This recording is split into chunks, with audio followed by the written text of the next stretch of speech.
Traveling to New York can be a once-in-a-lifetime experience, but visiting here comes with its own unique challenges, which is why I'll be sharing 50 must-know New York travel hacks. These will save you time, money, and headaches. Trust me, here we go. Take the NY ferries. Now, the Staten Island ferry is well known for its free Statue of Liberty views, but the $4 NY ferries are even better, in my opinion. There's so many cool routes to take. Anything that runs along the East River is incredible. You'll pass some of the city's top bridges, like the Brooklyn, and you can even sit up top and get some of the same views that much more expensive tour boats have. Of all the things in this video, this might be my favorite NYC travel hack. I just try to avoid peak commuting times when New Yorkers are going to and from work, as that's its primary purpose. Take a free walking tour with a Big Apple greeter. You've heard of free walking tours where you tip at the end. Those are great, but there's a program called the Big Apple Greeters where local volunteers take you around the city showing you their favorite areas. You just fill out a form and they see if they can find someone to place you with, as long as it's 1 month's notice. We're talking hidden gems. It's like seeing New York with a long-lost friend, and they won't even accept money if you try, but maybe a small gift from your home city or country would be nice. Visit bigapplegreeter.org for more info to sign up. Give this plenty of notice if you can. One of my favorite ways to impress friends or family visiting is to take them to any of the hidden streets of New York. Here are some of my favorites. Washington Mews, which is steps from Washington Square Park. It feels like you stepped into Europe. Sylvan Terrace uptown is absolutely gorgeous and full of history. Freeman Alley is like walking through a movie set, and we've got Stone Street, which basically feels like Harry Potter world. I'll throw in 6½ Avenue, which I can't even believe exists and runs directly between two different avenues. There's even more of these, but I'll let you try to find out where they are.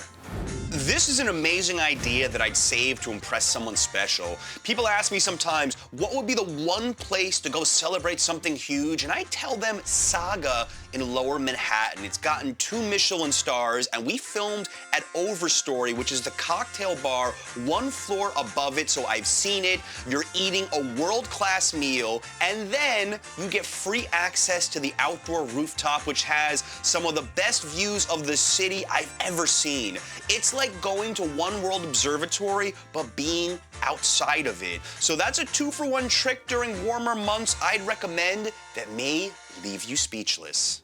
This is the best JFK Airport arrival hack I have. If you want to take public transit into the city, go take the Long Island Railroad, also known as the LIRR, from Jamaica Station, which is connected to the air train. You can head to either Grand Central or Penn Station for the princely sum of $5 with a city ticket. The seats are more comfortable, there's luggage racks, and it's direct in only 20 minutes. I've never taught anyone this tip who wasn't shocked how simple it was. Of course, this works best if you don't have a ton of luggage and are staying in Midtown. If you need more details, see my video on JFK Airport tips, which we shot earlier this year. This one is simple, but Tap to Pay now works on any device that has a chip. So if you have a card saved, or you can even tap your credit card, and you don't need a Metro card. In fact, they're gonna get phased out eventually. Even at the air train at JFK, they now have readers installed. So before you get to New York, make sure that Tap to Pay is enabled on your phone. It seems like most countries are way ahead of the US on this anyway, but we finally have it on our subways, which just makes life easier. No more having to worry about refilling your Metro card. And if you were thinking of buying a 7-day unlimited, you'll automatically ride free after your 12th paid trip as long as you use the same device. So this is just such a game changer in taking the subways and buses in New York. And if you insist on buying a Metro card, save it as a souvenir.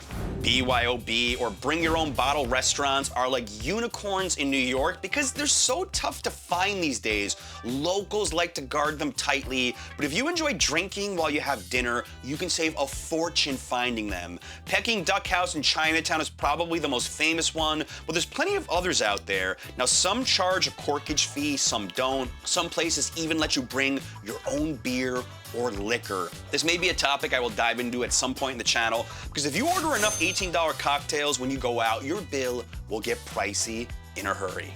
Some underrated photo spots of New York. You know, some of the best photo opportunities of the city aren't even in the state of New York.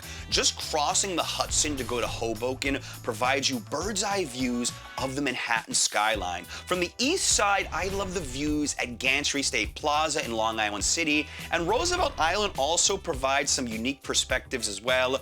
More about Roosevelt Island later on in this video. Let's talk about New York's community gardens and hidden parks. There's some treasures hidden in plain sight in the Big Apple, and most neighborhoods have them. They're called community gardens. Many date back to the days when the city was really struggling and are still an oasis among the concrete jungle. There's also some great hidden parks in Midtown I want to highlight, such as Paley Park and Green Acre Park. These two are a great place to take a break during a busy day of sightseeing. Don't pass them up if you have the chance. Explore lesser-known museums. I realize that if time is tight, you may not have the ability to hit these spots, but if you're a fan of the iconic New York subway, then the Transit Museum is a cheap way to step back in time. Head right for the basement and check out subway cars from the last 100 years and see the evolution of transportation as you take some amazing photos. Another museum I think needs more love is at Francis Tavern. Go here to explore the city's Revolutionary War roots. And both are inexpensive at just $10 for admission and way less crowded than the bigger spots that most go to. Free museum days. I'm gonna link to this updated Time Out New York article in the description, but there are many museums that have free days or pay what you wish hours, which could save you a lot of money. The only caveat here is they usually get quite crowded during those periods, so keep that in mind. Some of the more popular ones are the Morgan Fridays 5 to 7 p.m., which requires reservations a week in advance, as well as the Whitney every Friday from 5 to 10. The New York Historical Society's Pay What You Wish on Fridays from 6 to 8. The New Museum of Contemporary Art is Pay What You Wish on Thursday, 7 to 9 p.m. For the rest of the list, see the link down below. Explore Central Park's lesser-known areas.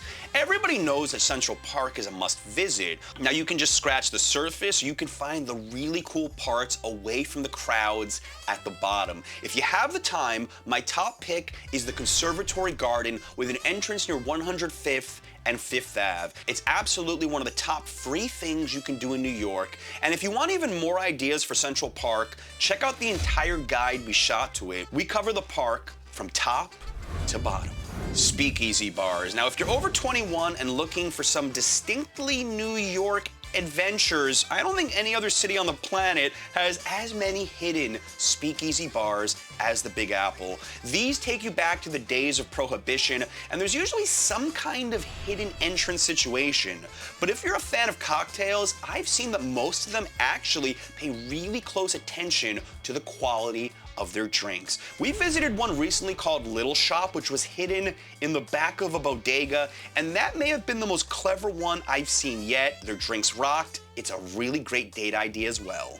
What about Broadway tickets for cheap? You've probably heard of the TKTS booth, but did you know about lotteries and SRO, also known as standing room only tickets? Check any show that you're interested in seeing. Go on their website, especially if it's red hot or sold out, and they almost all have some kind of lottery system or standing room only deals day of the show. Some of these are digital lotteries, other times you actually have to go line up, and I've met people who would spend one morning trying to get rush tickets to a few shows, and they'd come up with some crazy steals. You could also try with the Today Tix app. In fact, I recommend you download it right now. They also offer some really nice discounts.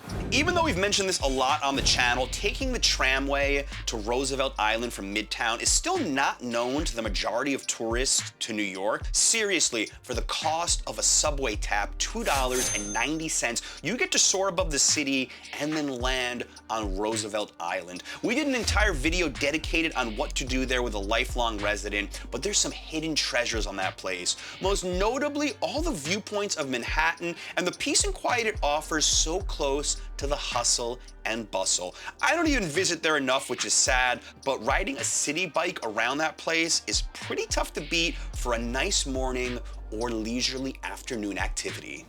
Could this be New York's most underrated attraction? It's amazing how many world cities have a famous cemetery that has a storied history, that has many celebrities resting there, and it's a can't-miss destination. Well, Greenwood Cemetery in Brooklyn was one of New York's most popular attractions and has generally fallen out of view even by locals. The views of the skyline are fantastic and the architecture is absolutely stunning. If this were in Manhattan, I'm convinced it would be way more popular. Take a tour or check out all the programming that goes on there year-round, such as movies and even concerts. A little observation deck hack for you. If you hate touristy observation decks, I get it. Some rooftop bars do offer amazing views and you just have to buy a drink. Now, we did mention Overstory before if you want that classy date experience, but the one that I actually get the most DMs about from happy viewers is at Beast and Butterflies in Times Square. That's a unique view that even Top of the Rock couldn't give you because you stare right at the bright lights. Go at night for maximum effect, and this one is great because children are allowed up there as well. Free kayaking. This is amazingly popular with locals and not as well known by tourists, but New York has some great free kayaking programs. The most famous one is at Pier 26 on the Hudson River. My personal pick, though, is the one at Brooklyn Bridge Park, as the views are unreal. It's offered on Wednesday and Thursday evenings and Saturday and Sunday afternoons during the season. Both do recommend reservations, although you could get lucky if you just show up. This is something a whole family could even do together and is way different than a typical New York afternoon activity. You get about 15 or 20 minutes. You want to save some money on New York hotels and don't stay in Midtown Manhattan. The best deals are in the outer boroughs, which in this case we're referring to Brooklyn and Queens. The one area I've actually had a bunch of friends who are visiting the city quite impressed with the quality, price, and location was downtown Brooklyn, because you're only a few stops away from Manhattan, and for whatever reason, the prices are really fair. Long Island City, Queens is another spot that I've had friends stay at who are happy with, and if we're talking time of year, usually right after New Year's, the second week or so of January is actually the cheapest time of year to come here for hotel prices, although be prepared for some cold. For the least crowds at observation decks, be the first one for admission. You can pre-book tickets for all of the observation decks, pick the earliest slot possible, and this is actually quite easy to do. Ditto for the Statue of Liberty. I've heard the lines lately are super long, so going early and knocking it out will ensure the boat isn't full as well. And as I always say, visiting the Statue of Liberty in Ellis Island can easily eat up half a day, so going early on is never a bad idea. And make sure to buy your tickets in advance, not with any random resellers outside. Here's how you save money on sporting event tickets. Now, New York has had some really good teams lately. The Rangers, the Knicks, the Yankees are playing well. Tickets to some regular season games can be pricey, and while it's easiest to save money on baseball tickets because they have the longest season, my top advice to save money on a hot ticket is wait till the day of the game. And if you're feeling patient enough, go to the stadium or arena, then right before the game starts, check the StubHub app. People will be way more desperate to dump their tickets, and you can get some really great deals this way. Sometimes you don't even need to do this. Just check a few days before, and you may even get a better price than at the box office. Again, this works best for baseball. Sadly, finding a bathroom when you need it in New York is like trying to find Waldo in a black and white photo. Impossibly tricky. I always advise using the facilities before you leave your hotel, at any attraction or after a meal, but sometimes nature calls at the worst moments. I get it. So these are the spots I would look for a public bathroom. Any hotel lobby is by far the easiest. Bryant Park has the cleanest public bathroom in the city. The M&M store is one that most people don't realize on the top floor has some nice bathrooms. And lastly, I would say any bar or some restaurants would work as well. Are you planning on coming to New York last minute and want to save some money? Well, the app Hotel Tonight is a very good one for those last-minute travelers. I've seen this generally work best if you're only staying for one night and you just scroll the app, you see all the hotels with major price cuts because the rooms probably aren't going to be used. I actually did use this once when our flight got canceled in Rome, but if you live within a couple of hours or in the tri-state area and are just thinking of a last-minute trip into New York, this is a handy application to definitely save you some money, so put it on your phone. All right, you need to try the most famous street food in New York, and that is halal, which is typically lamb, chicken, or beef over rice with some kind of white sauce or any sauce. I've heard too many horror stories of my viewers just randomly trying a hot dog and not having a very tasty experience. You are far better off randomly buying halal from a vendor than a hot dog. Although if you want my all-time favorites in Manhattan, that'll be at Del's, but their lines are super long. But I also recommend Royal Halal, which is a few blocks away and almost never has much of a line. Their chicken tikka plate is my favorite, but either way, don't leave New York unless you've tried at least one halal cart. If you don't have the time to hit the outlets in New York State, Century 21 in Lower Manhattan is an amazing option. Now, this was closed for 3 years after the pandemic, but it reopened in 2023. And across its 4 floors, you'll find everything from men's clothing, women's clothing, children's apparel, footwear, handbags, housewares, and some authenticated vintage items. And they even made it over a little bit. They have a self-checkout now. They have New York City-focused gifts. This is an alternative if you don't want to go to any of the outlets like Jersey Gardens or Woodbury Commons. Those will provide ultimately the best deals, but they're also going to eat up half of your day, so really factor in how important that big shopping trip is for you. If you want to get cash back at tons of NYC restaurants, this is an app I even use myself. It's called Seated. It's really simple. You just pick a participating restaurant on the list, and there's tons of them in Manhattan, Brooklyn, and Queens, and whatever the percentage is, you get that back on your bill. I've seen it as high as 21% before, and you get the money instantly. The coolest part is you can buy gift cards with it, like Airbnb, Uber, there's a lot of others, and if you want a $10 bonus added to your first meal, use my code JOHN28. New York has so much public art where you don't even have to pay for a museum. And I'm not talking about street art, which is its own thing. You can find all of it, including temporary and permanent exhibitions on this site, which breaks them down by type. So if you're a Civil War fan and want to see all 31 monuments, just click there and you'll find out about Abraham Lincoln's at Grand Army Plaza in Brooklyn, or the 11 Latino monuments. Have some fun with it. See if you can add any of these to routes you're going to be taking around the city anyway. Sitting in the conductor's car on the subway. I love bringing this one up for safety purposes because I even use this myself. If you want to sit in the same subway car where the conductor's going to be, all you have to do is look for the black and white zebra board, or as it's called, the indication board, usually against a wall near the center of the platform or hanging down. And that's where the conductor's car will stop and he'll point outside. You can also ask him a question if you're lost, so it really serves a dual purpose. All right, here's how you save money at a deli. If you go to any of the famous Jewish delis like Katz's, Sarge's, which is my pick, Second Ave Deli, the pastrami sandwiches are well over $20 each. But they're huge and an easy share for 2 people unless you're absolutely starving.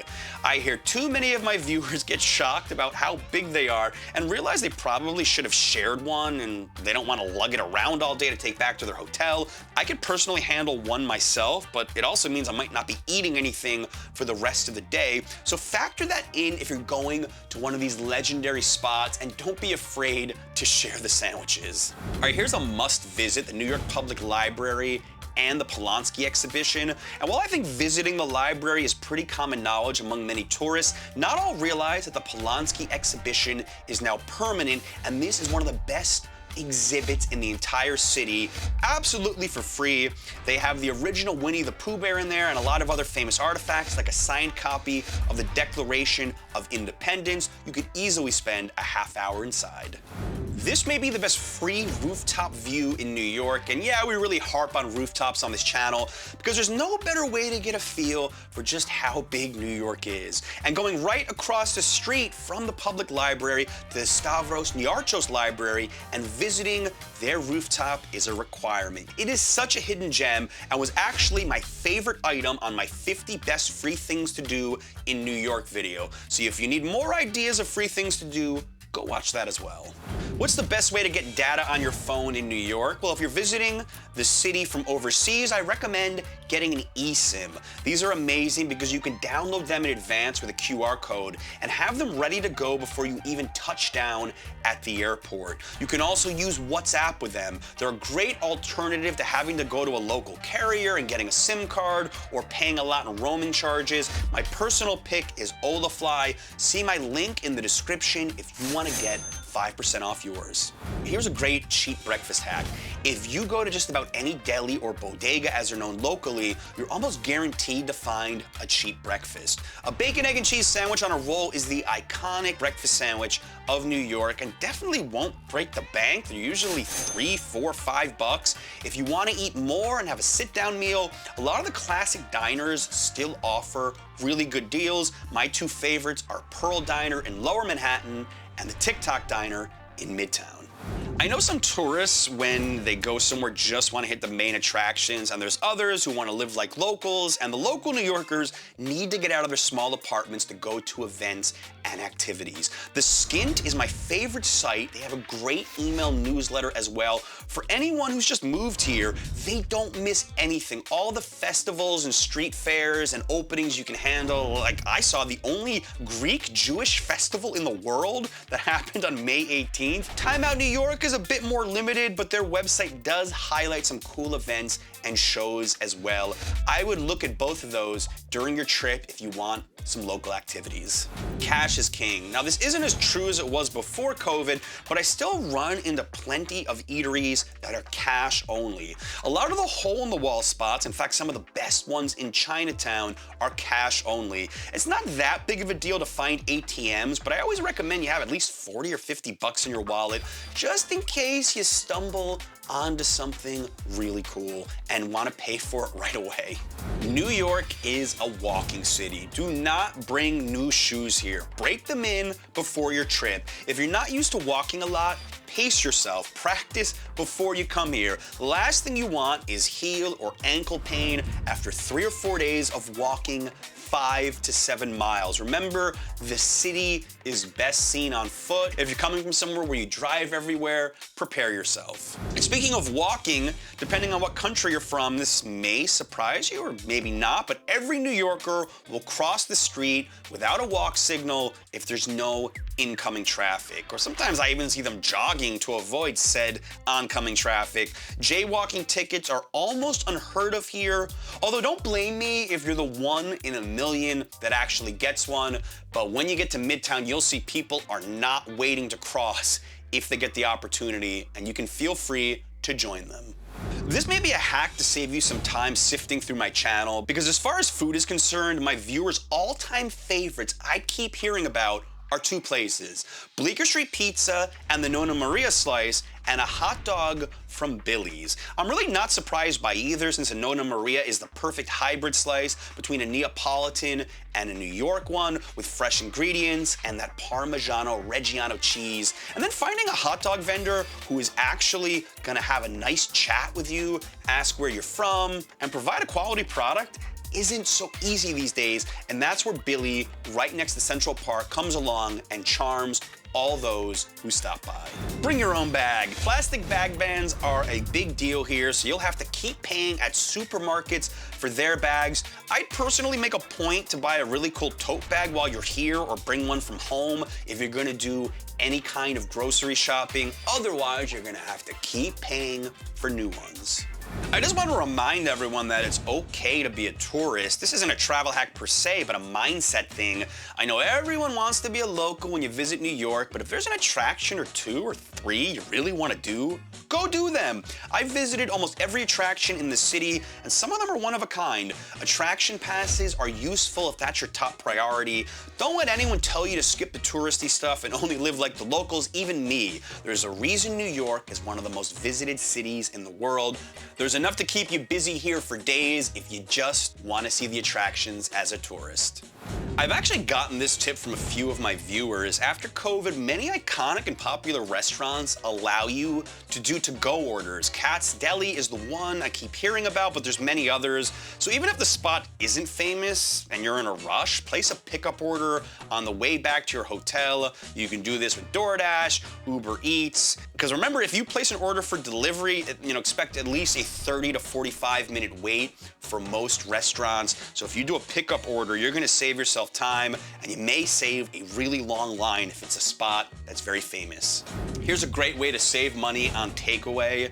It's called Too Good To Go. It's super popular with locals, but many tourists have not heard about this app, and how it works is you check it for restaurants or eateries nearby who have extra food, and the app is all about saving food waste, so it can be for breakfast, lunch, or dinner, and they give you what's called a surprise bag.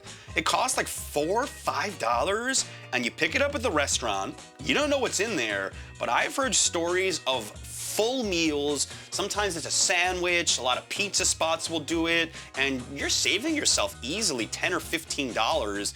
Do this for a few people. If you are on a shoestring budget, this could be a very cheap way to eat in the city. Do not sleep on Washington Square Park. I used to live right by there. If you need to kill an hour just to relax, the spot is perfect. And they always have live music going on somewhere, and even if they don't, it's the heart of the village, and people watching will be tremendous. You will definitely be entertained, that I can promise you, but I will warn you about the constant smell of marijuana there. Citymapper, another game-changing app. Definitely download it before you come to New York. I prefer it to Google Maps because it just feels a bit more intuitive to me. My favorite feature is that you can even see which subway car to take, so you're closest to the exact exit that will put you on the street that you need. Perfect for my fellow Type A personalities watching. I know that's many of you, so give it a look. New York has so many different types of pizzas. I want to make sure you try something old school, like a plain slice at Luigi's in Park Slope, or even a Joe's worst case in the Village. Then try something new school, like Lindustry in Williamsburg, I don't know, the burrata slice, or Almano's on Canal Street in Manhattan, or my boy Dave's Slices at Philomena's in Queens, where they ferment the dough for a couple of days. New York is having a moment right now with its pizza, so you can honestly find the best of all worlds right now. If you're a pizza fan, go wild exploring.